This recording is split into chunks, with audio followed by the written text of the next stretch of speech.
नमस्कार। रूस Ukraine war पर देश का नंबर 1 शो देश हित आप देख रहे हैं और आपके साथ मैं अदिति त्यागी हूं। रूस और यूक्रेन वॉर का आज 9वां दिन और रशियन मीडिया के हवाले से कई बड़े दावे किए जा रहे हैं। थोड़ी देर पहले यह दावा किया गया कि यूक्रेन के राष्ट्रपति ज़ेलेंस्की देश छोड़कर पोलैंड भाग गए हैं। अब इस दावे में कितना दम है, ये सिर्फ अफवाह भर है या सही खबर है, ये डिटेल्स हम आप तक पहुंचाएंगे। साथ ही आपको यह भी दिखाएंगे कि व्लादिमीर पुतिन का प्रलय लाने वाला प्रण क्या है।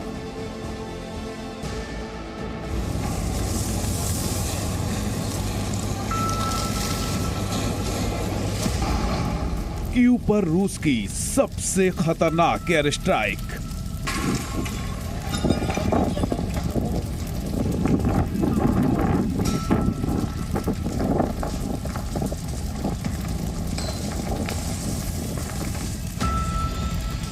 क्या ये पुतिन का पहला परमाणु धमाका था?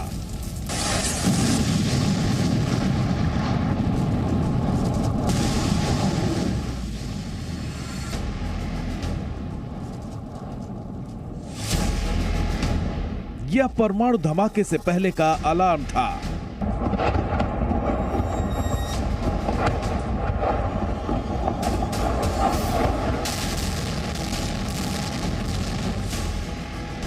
पुतिन की सेना का 64 किलोमीटर लंबा काफिला कहां तक पहुंचा?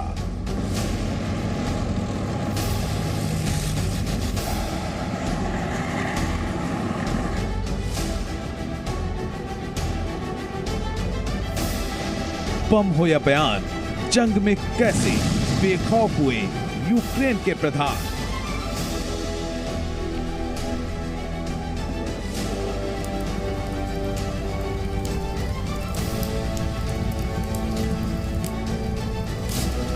देश हित में आज आपको दिखाएंगे कैसे प्रधानमंत्री नरेंद्र मोदी और पुतिन के बीच जंग में भी दोस्ती जिंदाबाद है। लेकिन देश हित की शुरुआत करेंगे वॉर पर आज की सबसे बड़ी स्टोरी से। पुतिन का प्रण मिटा देंगे हम। जब तक तोड़ेंगे नहीं तब तक छोड़ेंगे नहीं। जब कोई पावरफुल इंसान इस तरह का प्रण ले लेता है तो फिर क्या होता है? तो फिर आती है प्रलय। और इस समय दुनिया को लग रहा है शायद ये प्रलय काल है। प्रलय काल इसलिए क्योंकि व्लादिमीर पुतिन तबाही का मन बना चुके हैं। वॉर पर पुतिन ने क्या कहा जिससे दुनिया भर में प्रलय का खतरा मंडरा रहा है? इस सवाल का जवाब इस रिपोर्ट में।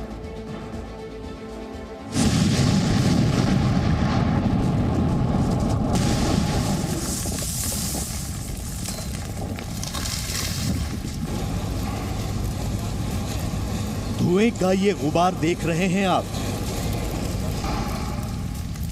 इस इमारत की आग शॉर्ट सर्किट से लगी आग नहीं है। यूक्रेन का दावा है कि यह तबाही रूस की एयर स्ट्राइक से हुई और जिस इमारत को टारगेट किया गया वो इमारत कीव में है। कीव इंटरनेशनल एयरपोर्ट से सिर्फ 5 किलोमीटर की दूरी पर है हतने इलाका।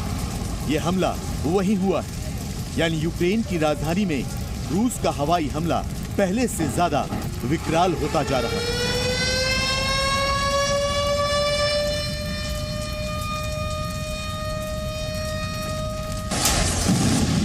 यूक्रेन के ज़ैपोरिज़्हिया न्यूक्लियर पावर प्लांट पर रूस का कब्जा हो चुका है।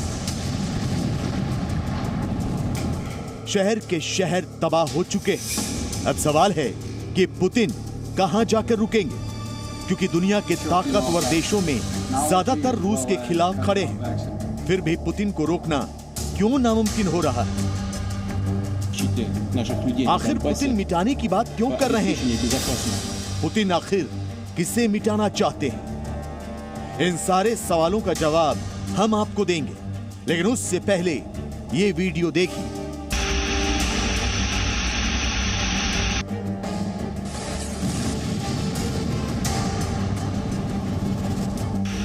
ये रूस का ड्रोन है और इस ड्रोन से अटैक होने वाला है। देखते जाइए, ऊपर की ओर नहीं, स्क्रीन पर नीचे की तरफ ध्यान दीजिए। वो हुआ धमाका।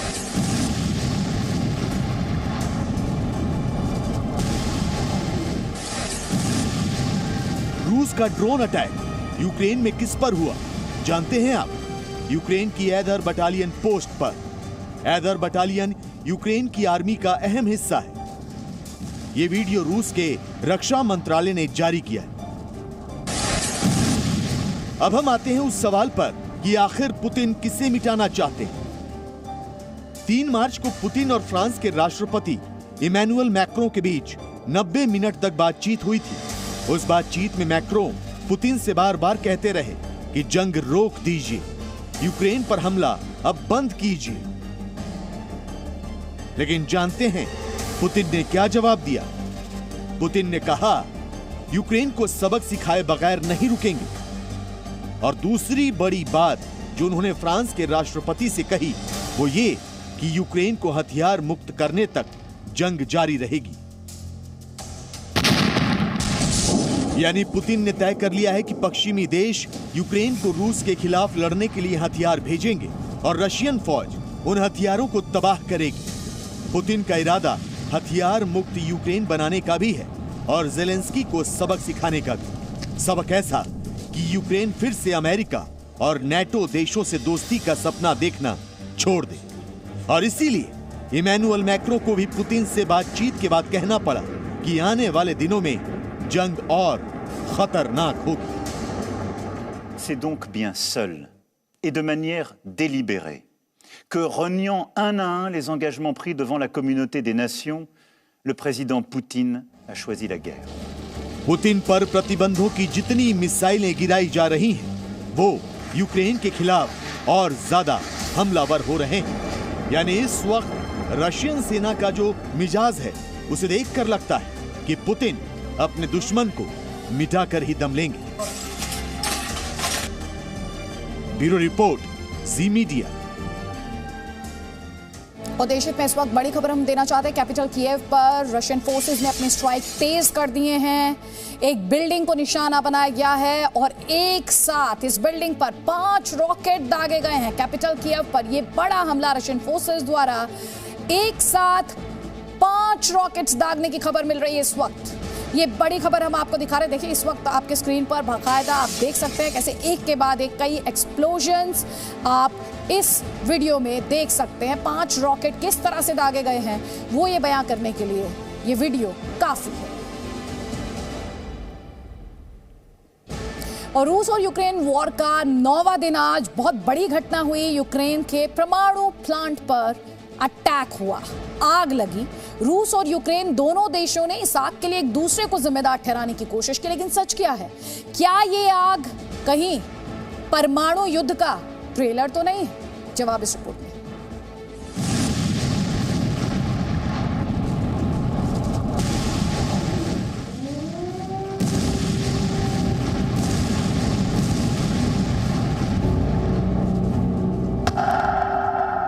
खतरनाक हुई रूस और यूक्रेन की जंग।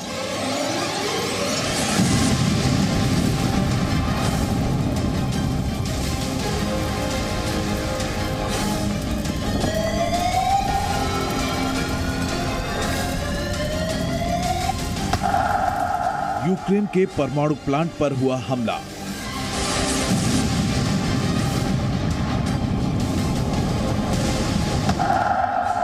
हमले के बाद परमाणु प्लांट में लगी आग।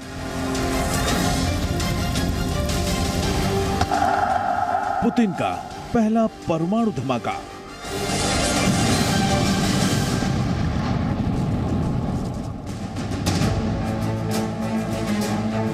रूस और यूक्रेन की जंग के 9वें दिन वो हो गया जिसका डर था। जंग के बीच बमबारी की जद में यूक्रेन का परमाणु पावर प्लांट आ गया, जिससे दुनिया की चिंता बढ़ गई। यूक्रेन के ज़ेपोरिज़िया न्यूक्लियर पावर प्लांट के बाहरी हिस्से में एक के बाद एक कई धमाके हुए और प्लांट का एक हिस्सा धू-धू कर जलने लगा। सवाल उठने लगा कि क्या यह पुतिन का पहला परमाणु धमाका है? आग लगने से पहले न्यूक्लियर प्लांट में एक के बाद एक 4 धमाके हुए। धमाके के बाद आग इतनी तेज थी कि एक बार तो लगा कि ये पूरे न्यूक्लियर प्लांट को निशाना बना लेगी। न्यूक्लियर पावर प्लांट में आग लगने से पहले भीषण गोलाबारी भी हुई। तस्वीरों में देख सकते हैं कि पावर प्लांट पर कब्जे की कोशिश में कितनी जबरदस्त फायरिंग की गई।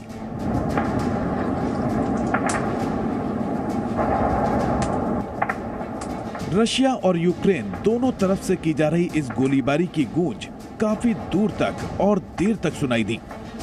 गनीमत ये रही कि आग प्लांट के बाहरी ट्रेनिंग बिल्डिंग में लगी। अब तक ब्लास्ट से रेडिएशन की बात सामने नहीं आई है। यूक्रेन के अधिकारियों के मुताबिक क्षेत्र में रेडिएशन का स्तर खतरनाक नहीं है। परमाणु प्लांट में ब्लास्ट के बाद यूक्रेन के राष्ट्रपति जेलेंस्की ने रूस पर परमाणु आतंक फैलाने का आरोप लगाया। जेलेंस्की ने कहा कि परमाणु प्लांट में धमाका हुआ तो यूरोप का अंत तय है। उन्होंने कहा कि अब यूरोप को जागना चाहिए। Звертаюся до всіх українців, до всіх європейців, до всіх людей, хто знає слово Чорнобиль, хто знає, скільки горя і жертв приніс вибух на атомній станції. Це була глобальна катастрофа. З її наслідками боролися сотні тисяч людей, евакуювали десятки тисяч людей. Росія хоче це повторити і вже повторює, але у 6 разів більше. जेलेंस्की के उलट रूस के रक्षा मंत्रालय ने दावा किया कि ये आग यूक्रेन के ही साजिश करने वाले एक ग्रुप ने लगाई थी। रूस के रक्षा मंत्रालय के अनुसार जब रूसी सेना इस प्लांट के बाहर से गुजर रही थी तो न्यूक्लियर पावर प्लांट की ट्रेनिंग बिल्डिंग से कुछ लोगों ने फायरिंग कर दी। इसके बाद रूसी सेना ने जवाबी फायरिंग की और दुश्मनों के ठिकाने को नष्ट कर दिया।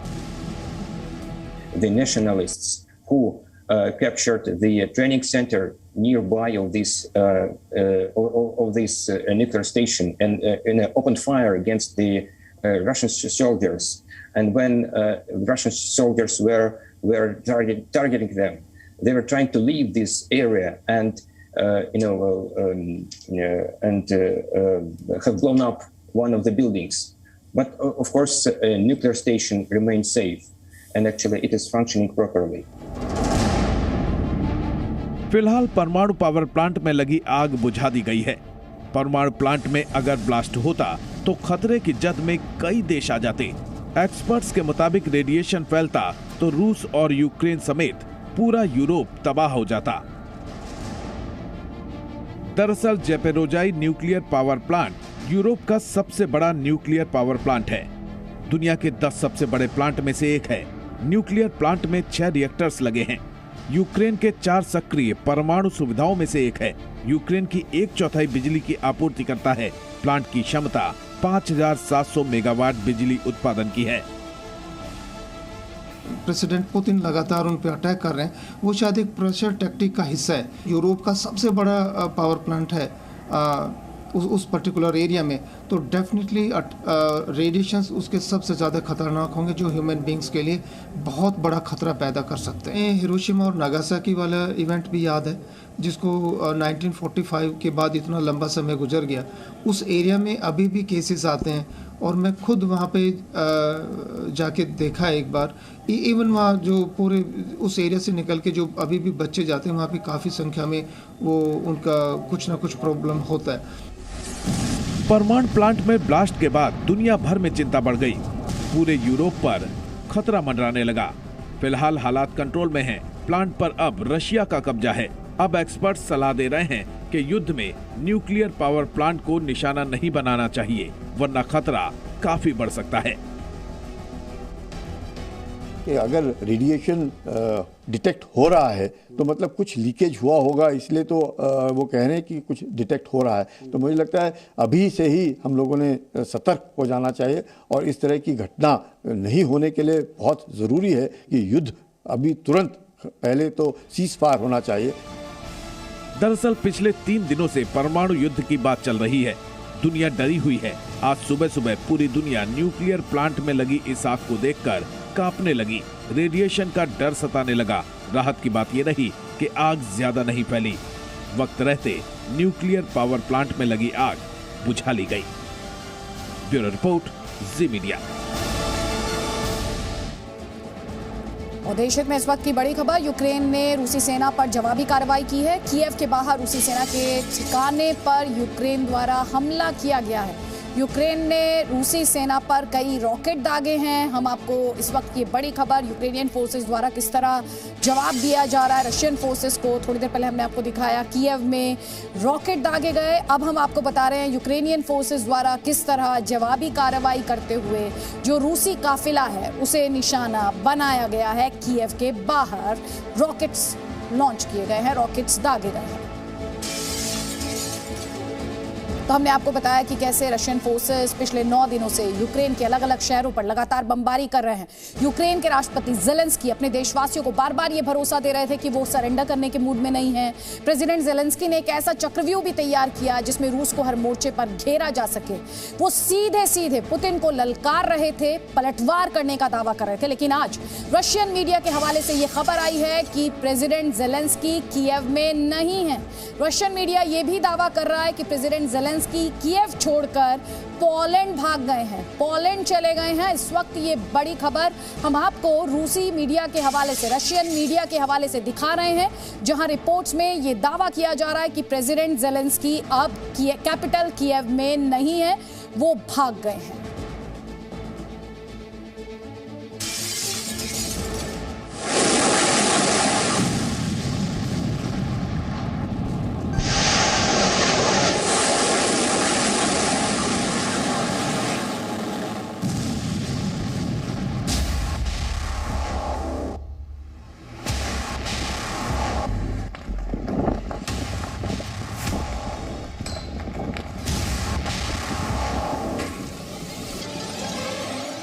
रूस की ताबड़तोड़ गोलीबारी ने यूक्रेन में भारी नुकसान पहुंचाया है। यूक्रेन के रिहायशी इलाके भी निशाना बन रहे हैं। नागरिकों के सामने हर पल मौत का संकट मंडरा रहा है। तस्वीरें बता रही हैं कि रूस के हमले में यूक्रेन को कितना नुकसान पहुंचा है। यूक्रेन के शहर रूस के हमलों के बाद खंडहर में तब्दील हो गए हैं। यूक्रेन में आसमान से लगातार बम बरस रहे हैं, लेकिन यूक्रेन के लोग न तो रूस के आक्रमण से डरे हैं और न ही उनका हौसला कमजोर पड़ा है। लेकिन लगता है कि ज़ेलेंस्की का इरादा कमजोर पड़ गया। पुतिन को ललकारने वाले ज़ेलेंस्की के बारे में रूसी मीडिया दावा कर रहा है कि उन्होंने जंग के बीच अपना मुल्क छोड़ दिया। आखिरी दम तक लड़ने की बात करने वाले ज़ेलेंस्की के बारे में दावा किया जा रहा है कि वो रूसी सेना के डर से भागकर पोलैंड चले गए। Незламні народи непереможної України. Рівно 2 роки тому в Україні було зафіксовано перший випадок COVID-19. Рівно тиждень тому Україну атакував інший вірус, інша хвороба і ті, хто страждає на тяжку анексію та окупацію чужих земель. सरेंडर न करने की कसम खाने वाले ज़ेलेंस्की अपने नागरिकों को गुरिल्ला वार के लिए तैयार कर रहे थे। वो जनता से कह रहे थे, हथियार उठाओ, पेट्रोल बम बनाओ और रूस के खिलाफ जंग लड़ो। लेकिन जब कीव के करीब रूस की सेना पहुंची तो उन्होंने खुद मैदान छोड़ दिया। ये बात यूक्रेन की जनता बर्दाश्त नहीं कर पाएगी अगर उनके भागने को लेकर रूसी मीडिया का दावा सच है तो। अब पश्चिमी यूक्रेन के सबसे बड़े शहर लवीव में यूक्रेन की तैयारी देखिए। यहाँ स्थानीय लोगों को हथियार चलाने और रूसी सेना का रास्ता रोकने की ट्रेनिंग दी जा रही है। रूस की सेना से अपने देश की रक्षा करने और अपने देश की सेना की मदद के लिए यूक्रेन के युवा सामने आ रहे हैं। Сюди прийшов, щоб хоч мати певне якесь уявлення, як захищатися, як вижити, якщо ворог до нас прийде. यूक्रेन की जनता सीना तान कर रूस के टैंकों के सामने खड़ी हो गई है। रूस की सेना को रास्तों में विरोध का सामना करना पड़ रहा है। कुछ रूसी गाड़ियां नागरिकों का शिकार भी बन रही है।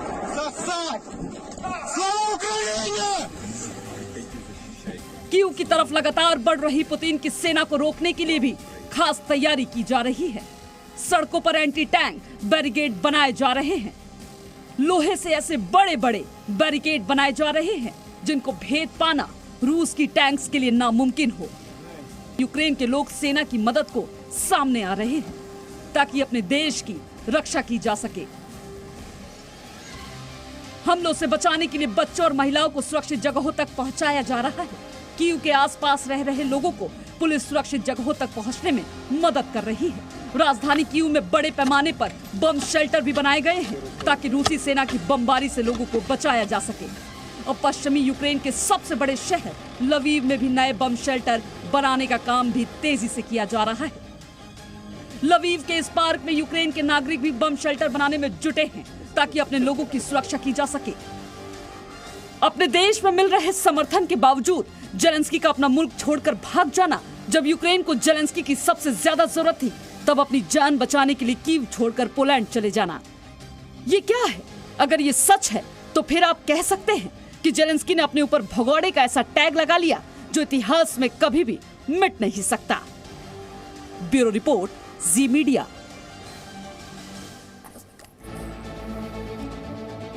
देश हित में एक और बड़ी खबर, यूक्रेन रूस के बीच अगले दौर की बातचीत होगी और ये बातचीत कहा जा रहा है 2 दिन के भीतर ये बातचीत होगी। ऐसा भी दावा किया जा रहा है कि ये बातचीत कल भी हो सकती है। तो 2 दौर की बातचीत हो चुकी है, अब 3rd राउंड ऑफ टॉक्स की बात की जा रही है।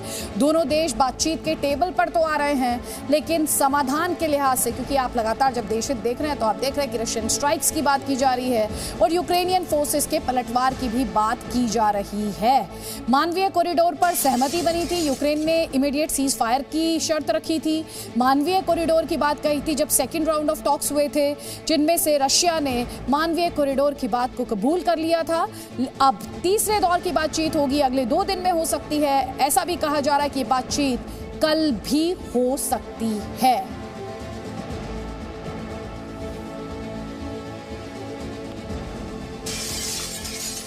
क्या यूक्रेन का युद्ध सैन्य टकराव से आगे सीक्रेट किलिंग प्लान की तरफ बढ़ने लगा है? क्या अमेरिका खुफिया तरीके से राष्ट्रपति पुतिन की हत्या कराने की कोशिश कर रहा है? ये सवाल इसलिए उठे हैं क्योंकि अमेरिकी सरकार के एक सांसद ने खुलेआम कहा कि कोई रूसी नागरिक ही दिलेरी दिखाए और पुतिन को खत्म कर दे। इतना ही नहीं, पुतिन के खिलाफ $10 लाख के इनाम के ऐलान की भी खबरें आने लगी हैं। तो क्या है इन खबरों में सच्चाई? क्या ये खबरें हैं, अफवाहें हैं? क्या सचमुच पुतिन के पीछे किलर्स हैं? रिपोर्ट देखिए।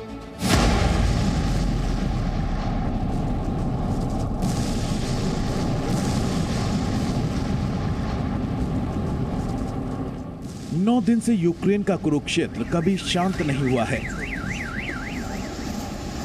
सैन्य ठिकानों से शुरू हुआ संघर्ष अब शहरों और कस्बों तक फैल चुका है। रूस की फौज पहले बम, मिसाइल, रॉकेट और ग्रेनेड बरसाती है, फिर शहर दर शहर कब्जा करती जाती है। यूक्रेन की फौज कभी रूसी काफिले पर आसमान से बम गिराती है, कभी आमने सामने का छापामार युद्ध करती है। शहर के शहर तबाह होते जा रहे हैं, लेकिन रूस के कदम थमते नहीं।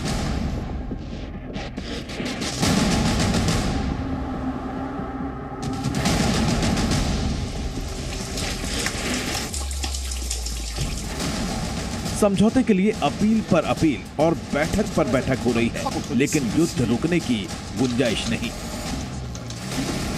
और ऐसे में युद्ध से हो रहे महाविनाश के पीछे शुरू हुआ है एक दूसरे के खिलाफ सीक्रेट किलिंग प्लान।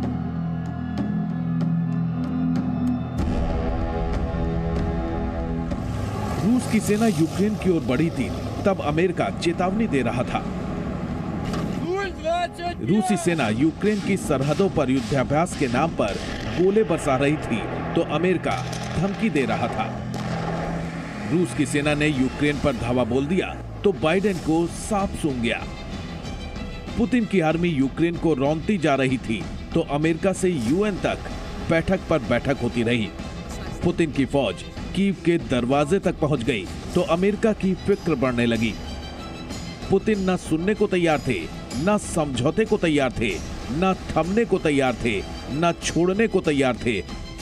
और तब अमेरिका ने वो किया जो युद्ध से जरा भी कमतर अपराध नहीं। अमेरिका में रिपब्लिकन पार्टी के सीनेटर लिंडसे ग्रेहम ने जब इंटरनेशनल मीडिया पर पुतिन की हत्या की बात कही तो पूरी दुनिया हैरान रह गई। Somebody in Russia has to step up to the plate.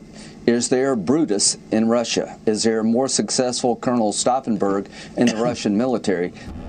Lindsey Graham ने जो 2 नाम लिए, उनमें एक रोमन योद्धा मार्कस ब्रूटस था, जिसने बगावत करके जूलियस सीजर की हत्या कर दी थी, और दूसरा कर्नल स्टॉफेनबर्ग था, जिसने विश्व युद्ध के बाद हिटलर की हत्या की कोशिश की थी। बाइडेन की पार्टी के सांसद लिंडसे ग्रैहम कहते हैं कि यूक्रेन में पुतिन को रोकना मुश्किल है और बस आखिरी उपाय बचा है।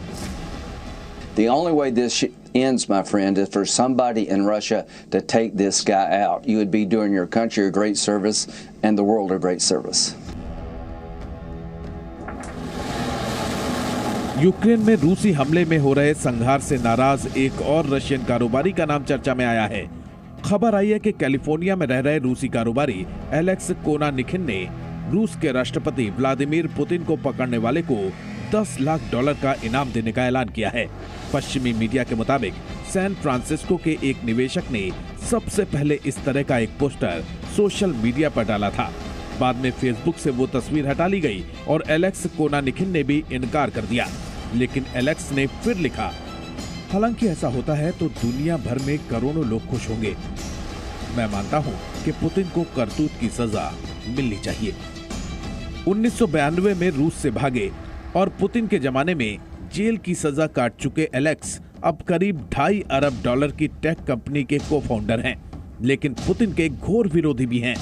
एलेक्स ने कहा है कि पुतिन ने रूस की सत्ता पर जबरन कब्जा किया है, अपने विरोधियों की हत्या की है और उसकी सजा उसे मिलनी चाहिए। जिस देश का राष्ट्रपति केजीबी का जासूस रह चुका हो, जिस देश का राष्ट्रपति 3 दशकों तक दुनिया के हर सुपर पावर के साथ शतरंजी चाल खेलता रहा हो, उसके खिलाफ दुनिया में विरोध बढ़ता देख रूस का एक अधिकारी हाई अलर्ट पर है। ऑस्ट्रेलिया में तो रूसी दूतावास इतना अलर्ट था कि उन्हें 2 लिफाफे भी मिले तो उन्होंने फौरन पुलिस बुला ली थी। Content of the 2 envelopes proved to be safe, in fact not dangerous, and by now it seems the situation has been resolved. रूस के अधिकारी कितने सतर्क हैं, ये इस घटना से पता चलता है और ऐसे में रूस के राष्ट्रपति पुतिन की हत्या की कोशिश करना नामुमकिन से कम नहीं। वैसे रूस ने भी अमेरिका से सफाई मांगी है कि पुतिन की हत्या के लिए कातिल ढूंढ रहे अमेरिका को इस पर सफाई देनी चाहिए। ब्यूरो रिपोर्ट, जी मीडिया। और रूस यूक्रेन वॉर पर नेटो का बड़ा दावा, क्लस्टर बम से हमला कर रहा है रूस। यूक्रेन पर क्लस्टर बम बरसाए जा रहे हैं रूस द्वारा, ये बड़ा दावा किया जा रहा है नेटो फोर्सेस द्वारा। रूस और यूक्रेन के बीच जो लड़ाई चल रही है, इससे पहले आपने वैक्यूम बॉम्ब का जिक्र भी सुना था। क्लस्टर बॉम्ब से हमले किए जा रहे रशियन फोर्सेस द्वारा, ये बड़ा आरोप लगा रहा है नेटो। और साथ ही यूक्रेन की अगर बात करें तो यूक्रेन बार बार मानवाधिकारों के उल्लंघन की बात कर रहा है, जिनोसाइड की बात कर रहा है। और इसीलिए आपने आज ये भी देखा, यूएनएचआरसी में प्रस्ताव पास हुआ, मानवाधिकारों के उल्लंघन का मामला इंटरनेशनल क्रिमिनल कोर्ट में है और यूक्रेन के राष्ट्रपति ज़ेलेंस्की ने आईसीजे का भी दरवाजा खटखटाया। और इस सब के बीच ये बड़ी खबर हम आपको दिखा रहे हैं, क्लस्टर बॉम्ब से हमले किए जा रहे हैं रशियन फोर्सेस द्वारा।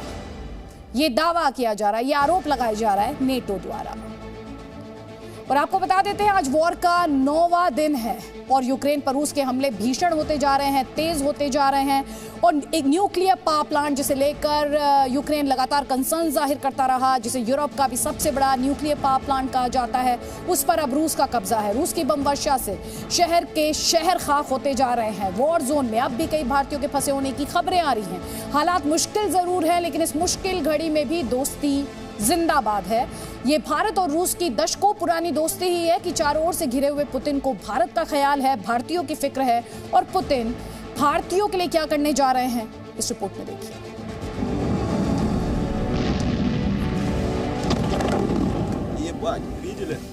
एक और यूक्रेन फतह की आस, दूसरी ओर दुनिया दिखा रही आग। मुश्किल खड़ी पर दोस्ती फिर भी बड़ी। यूक्रेन जंग की आग में सुलग रहा है तो पुतिन की मुश्किल भी कम नहीं। जंग के 9 दिन बाद भी यूक्रेन को जीत पाने की पुतिन की आस अधूरी है। पुतिन की सेना यूक्रेन में डटी है तो पुतिन के खिलाफ अमेरिका और नाटो देशों ने घेराबंदी करके रखी है। रूस को आर्थिक तौर पर कमजोर करने के लिए पाबंदियां लगाई गई हैं, लेकिन इस जंग में भी दोस्ती जिंदाबाद है। ये दोस्ती है भारत और रूस की। ये साथ है प्रधानमंत्री नरेंद्र मोदी और पुतिन का।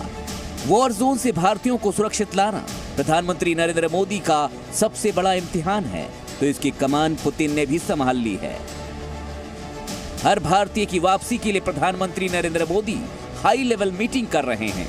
यूक्रेन के अलग अलग बॉर्डर पर मोदी सरकार के 4 मंत्री डटे हुए हैं कि भारतीयों की जल्द से जल्द वतन वापसी सुरक्षित की जा सके। प्रधानमंत्री नरेंद्र मोदी काशी में हैं, लेकिन उनकी नजर कीव और खार्किव पर है। प्रधानमंत्री मोदी को उत्तर प्रदेश के चुनाव की चिंता है, लेकिन उससे पहले उन्हें वॉर जोन से भारतीयों की वापसी की भी फिक्र है। काशी में प्रधानमंत्री मोदी ने रोड शो किया, उत्तर प्रदेश के चुनावी रण में हुंकार भरी, लेकिन इस ललकार से पहले उन्होंने हाई लेवल मीटिंग की, क्योंकि वो जानते हैं कि यूक्रेन और यूक्रेन बॉर्डर पर भारतीय मुश्किल में हैं। भारतीयों के सुरक्षित वतन वापसी के लिए प्रधानमंत्री मोदी ने खुद रूस के राष्ट्रपति व्लादिमीर पुतिन से बात की। प्रधानमंत्री नरेंद्र मोदी के कहने पर पुतिन ने 6 घंटे तक खार्किव में गोलीबारी बंद कर दी, ताकि खार्किव में फंसे भारतीय जल्द से जल्द बॉर्डर तक पहुंच सकें और उनकी भारत वापसी मुमकिन हो सके।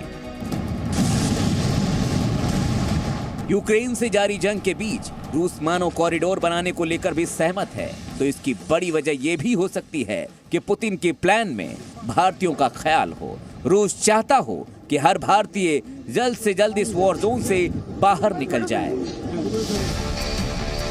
बताया जा रहा है कि अब पुतिन और पुतिन की सेना ने भारतीय छात्रों को सुरक्षित निकालने का प्लान तैयार कर लिया है। खार्किव और सुमी में फंसे भारतीयों को निकालने के लिए पुतिन की रेस्क्यू बस तैयार है। बताया जा रहा है कि खार्किव और सुमी में जंग के बीच फंसे लोगों को निकालने के लिए 130 बसों का इंतजाम किया गया है। तो वहीं रूस की ओर से भारतीय छात्रों के ठहरने और आराम करने के लिए चौकियां भी बनाई गई हैं। There are these stories going around, media reports. I think also something from the Russian side that there are some buses ready, some 130 buses, one of you mentioned. These buses are actually 50-60 kilometers away from where the students are. This is a conflict zone. यानी भारत को यह पूरा भरोसा है कि अगर रूस के सैनिक ये जान जाएंगे कि उनसे बात करने वाला भारतीय है, तो वो हमला नहीं करेंगे बल्कि मदद करेंगे। और ये भरोसा यूं ही नहीं है। संकट की इस घड़ी में भी प्रधानमंत्री मोदी ने कूटनीतिक मर्यादा का पूरा ध्यान रखा है। उन्होंने पहले ही साफ कर दिया था कि भारत युद्ध के पक्ष में नहीं है और ना ही वो इस युद्ध में किसी का पक्ष लेगा। यूक्रेन खाक हुआ जा रहा है, लेकिन बम और मिसाइलों के हमलों के बीच भी तिरंगा जान बचाने की गारंटी नजर आ रहा है। इन छात्रों के हाथों में तिरंगा यूं ही नहीं है, ये तिरंगा हर हिंदुस्तानी की आन बान शान तो है ही, लेकिन यूक्रेन में इस वक्त ये प्राण रक्षक भी है। आर्मी से हमारी ऐसी बात हुई थी, तो वो कह रहे थे कि आपका जो है इंडियन फ्लैग है और आप इंडियन हो, तो आपको इतनी डरने की जरूरत नहीं है, क्योंकि इंडिया रशिया का सब ठीक चीज़ है। तो हम लोग ने वैसी फटाफट फ्लैग अरेंजमेंट की, और जैसी हमारी बस जैसी हुई, तो हम लोग ने बस के सामने 2 इंडियन फ्लैग प्रॉपर बिगेस बड़े बड़े लगा दिए, ताकि हमको फ्री क्लियरेंस मिले। और एक्चुअली वो काम किया, क्योंकि इंडियन फ्लैग देखे लोगों ने देखा कि ये सब इंडियन बच्चे मेडिकल स्टूडेंट्स हैं, तो उनको हमको अलाउंस मिलता है। क्या चलते कहा तो ये भी जा रहा है कि तिरंगे की शान ऐसी है कि यूक्रेन से बाहर निकलने के लिए पाकिस्तानी भी तिरंगा थाम रहे हैं, ताकि उनकी जान बच सके। यानी यूक्रेन में तिरंगा रूस के सैनिकों के लिए पुतिन का फरमान है कि तिरंगा थामे जो भी दिखे उसे छेड़ा न जाए। पुतिन तो यहाँ तक आरोप लगा रहे हैं कि यूक्रेन में भारतीयों को बंधक बनाया जा रहा है। More than 3,000 Indian citizens at the train station in Kharkiv, and they continue keeping them there, including 576 people in the city of Sumy. हालांकि रूस ने एक दिन पहले इसी तरह का दावा किया, तो विदेश मंत्रालय ने स्पष्ट किया कि उनके पास ऐसी कोई जानकारी नहीं है, लेकिन रूस बार बार इस तरह के दावे कर रहा है। भारत में रूस के राजदूत रोमान बाबुश्किन ने जी मीडिया से बातचीत में कहा कि रूस के अधिकारी भारतीयों की सुरक्षित वापसी के लिए भारतीय अधिकारियों के साथ संपर्क में हैं। उन्होंने यूक्रेन में भारतीय छात्रों को परेशान करने का भी आरोप लगाया है। The nationalists who do not follow any orders, who use the people, including foreign citizens and human shields, and we are ready to do everything possible to support the Indian government efforts to ensure the efficient and speedy evacuation of the Indian nationals. इन दावों की सच्चाई सामने आनी बाकी है। पर इतना तो तय है कि प्रधानमंत्री नरेंद्र मोदी के साथ साथ पुतिन ने भी ये तय कर लिया है कि हर भारतीय की वापसी होकर रहेगी। ब्यूरो रिपोर्ट, जी मीडिया। और आपको बता देते हैं, रूस यूक्रेन युद्ध के बीच नेटो ने यूक्रेन को डायरेक्ट मदद देने से इनकार कर दिया है। दरअसल नेटो का कहना यह है कि यूक्रेन को युद्ध में मदद देने का मतलब है विश्व युद्ध होगा और इससे दुनिया को बड़ा नुकसान होगा। नेटो फोर्सेस ये कह रहे हैं कि यूक्रेन के एयर स्पेस पर रूस का कब्जा है, ऐसे में नेटो यूक्रेन के एयर स्पेस का इस्तेमाल नहीं कर सकता है और नेटो अगर ये करेगा तो विश्व युद्ध छिड़ जाएगा। आपको ये समझना होगा, यूक्रेन और यूक्रेनियन अथॉरिटीज लगातार ये मांग कर रहे हैं कि यूक्रेन को नो फ्लाई जोन डिक्लेयर किया जाए नेटो द्वारा, लेकिन नेटो डायरेक्टली इस लड़ाई में शामिल होने के लिए या जुड़ने के लिए तैयार नहीं है। यूक्रेन के विदेश मंत्री ने, एक और बड़ी खबर है, रूस के विदेश मंत्री पर झूठ बोलने का आरोप लगाया है। यूक्रेन के विदेश मंत्री कह रहे हैं परमाणु हथियार को लेकर रूस लगातार झूठ बोल रहा है, गलत आरोप लगाए जा रहे हैं। उन्होंने कहा यूक्रेन परमाणु हथियार दोबारा हासिल करने की कोई कोशिश नहीं कर रहा है। यूक्रेन ने रूस पर यह भी आरोप लगाया कि लगातार न्यूक्लियर पावर प्लांट को निशाना रशिया बना रहा है, जिससे यूरोप में बड़ी तबाही आ सकती है। ऐसे में न्यूक्लियर पावर प्लांट के पास एक सेफ जोन बनाना बहुत जरूरी है।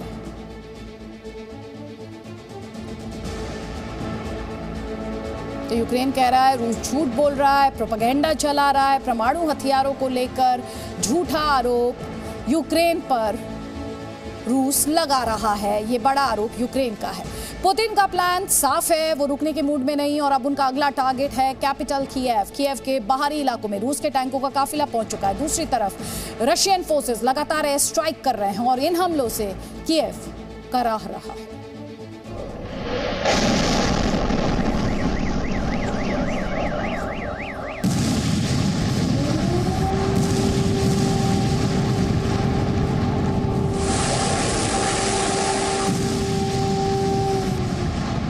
सुमी में धमाका,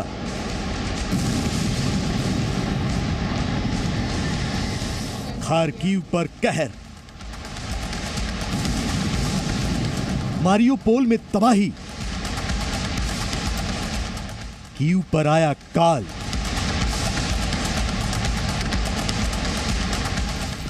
झुलसते शहर, चीखते लोग,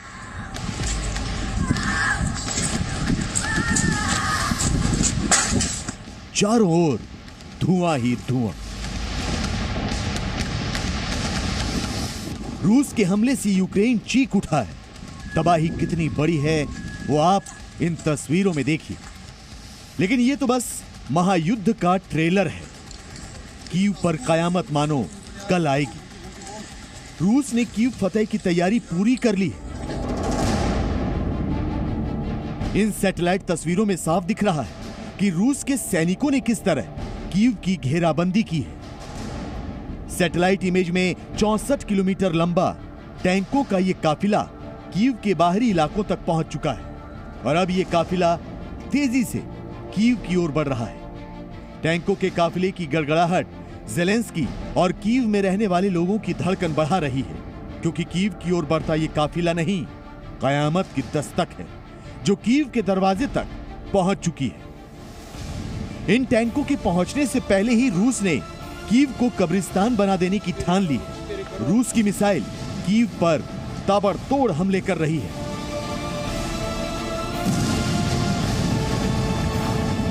जिसके बाद कीव में कई जगहों पर आग सुलग रही है।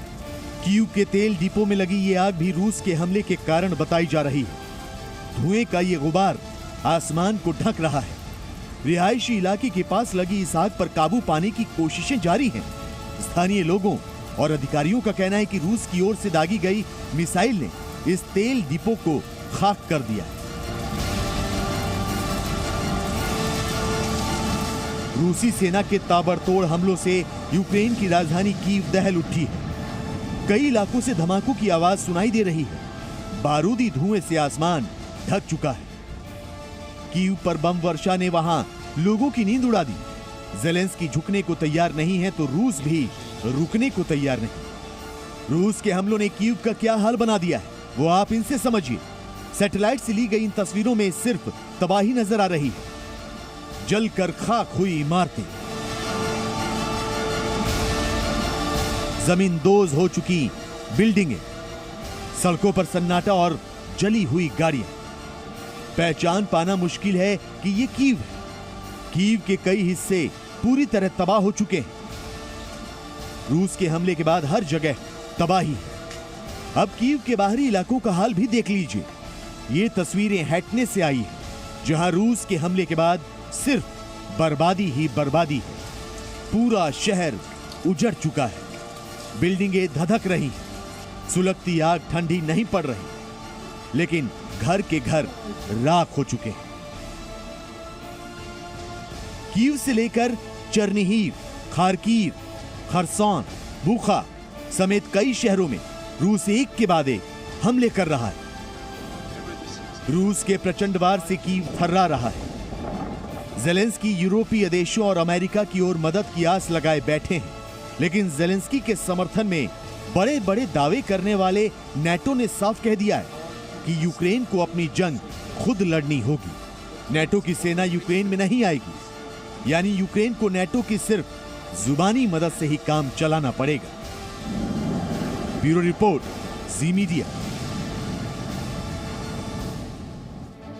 देश हित में एक और बड़ी खबर, प्रेसिडेंट ज़ेलेंस्की के भागने की खबर गलत है। अब यूक्रेन पलटवार कर रहा है। यूक्रेन ने रूसी मीडिया की खबर का खंडन किया है। आपको याद होगा, थोड़ी देर पहले रशियन मीडिया द्वारा ये दावा किया जा रहा था कि प्रेसिडेंट ज़ेलेंस्की भाग गए हैं, वो कीव में नहीं हैं, वो पोलैंड चले गए हैं। अब यूक्रेन द्वारा रूसी मीडिया की खबर का खंडन किया गया है और इसीलिए हम आपसे बार बार कह रहे हैं, ये इंफॉर्मेशन वॉरफेयर है, ये साइकोलॉजिकल वॉरफेयर है और क्लेम्स एंड काउंटर क्लेम्स है।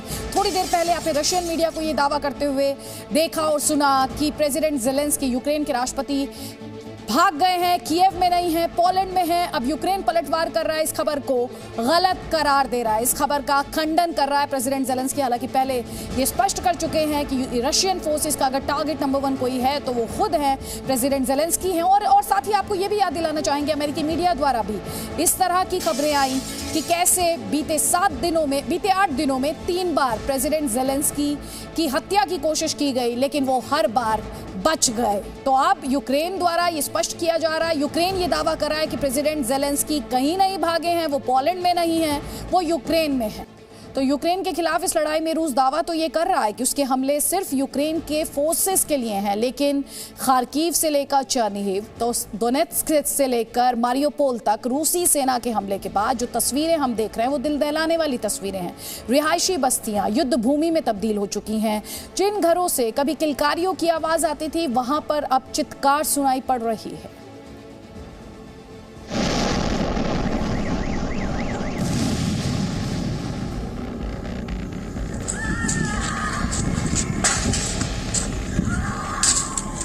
चर्निहिव की चीत्कार सुनेगी दुनिया।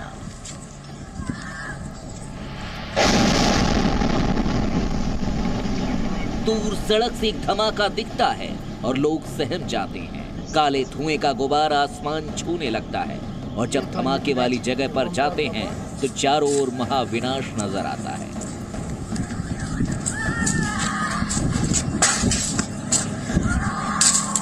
ये चीत्कार रोंगटे खड़े कर देती है। ये इंसानियत पर युद्ध के प्रहार की चीत्कार है। ये 21वीं सदी की धरती को महासंहार से बचाने की चीत्कार है। चारों ओर बिखरी लाशें, इमारतों के मलबे और बारूद के धुएं में बदहवास इधर उधर भागते हुए लोग।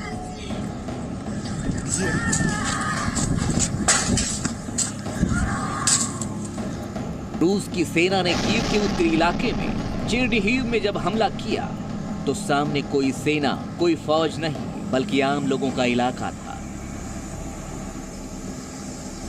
यहां रूस ने इतने रॉकेट दागे हैं कि जब दूसरे दिन सुबह हुई तो पूरा शहर खाक नजर आ रहा था। एक भी ऐसी इमारत नहीं दिख रही थी जो साबूत बची हो।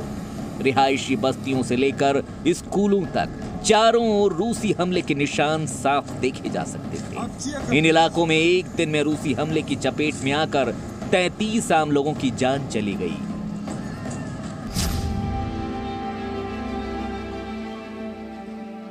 रूस के हमले का दूसरा दिन, चारों ओर धुआं ही धुआं। एक पिता और बेटा अपनी कार में जा रहे हैं, तभी उन्हें रूसी सैनिक दिख जाते हैं। Пап, тормози. Выключи на, выключи. Сюда, прям аж сюда. कार ठहर जाती है, रिकॉर्डिंग चालू है, तभी फायर आता है।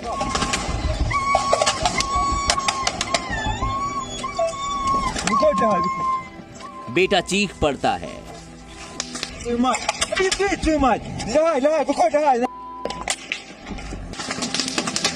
तभी फायरिंग शुरू हो जाती है। कार में 3 पेट्स थे, उन्हें गोली लगी, तभी बेटे की नजर पिता पर पड़ी। Папа! Ты тут? Пап, подожди, терпи.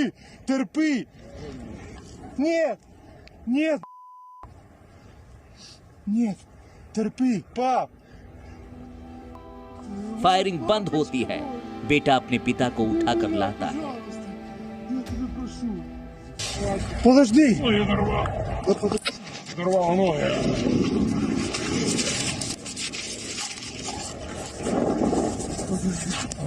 Лежи, пап. Лежи. Твою мать, папочка мой. Не умирай, пожалуйста. Я тебя прошу. Не умирай. Больно? Не дергайся. Прорвемся, не дергайся. Пожалуйста. Пап, ты живый? Не везде прорвемся. Папочка, потерпи чуть-чуть. А що терпіть? Пожалуйста, потерпи. Бля, он Оно, бля. Оно.